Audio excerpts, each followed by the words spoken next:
It's Sway in the morning, only on Shea 45. Let me ask you. Say you went through some hard times. Oh yeah.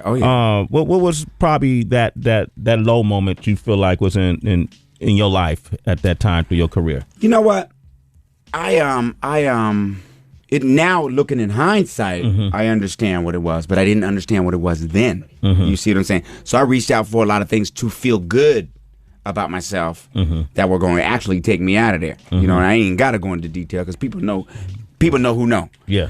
But the thing about it was, I had accomplished all this success. This is just out here in the material world. I accomplished in the spiritual world. It's just like, hey, the good Lord just said, hey man, I want you around. Yeah. You know, and you're here for a reason. But you got to figure out what the reason is for you.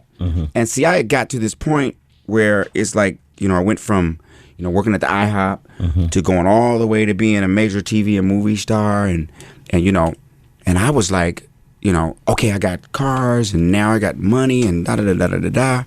And I didn't actually have any real purpose to attach it to. You know, anything substantial.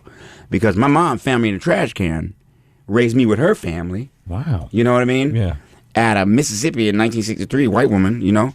So, you know. A white woman found you in a trash can and raised you with her family? Yeah.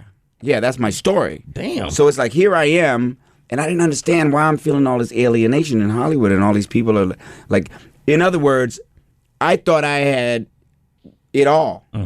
But then I realized, wait a second, I don't, because I'm not fulfilling my purpose. Now this is a lot of pain to get to this. Yeah. You know? But I remember my mother, she was a big giver, and I remember she would have some of the kids carry groceries in the house from around the neighborhood. Then she started sending them home and shit. I'm like, what are you doing?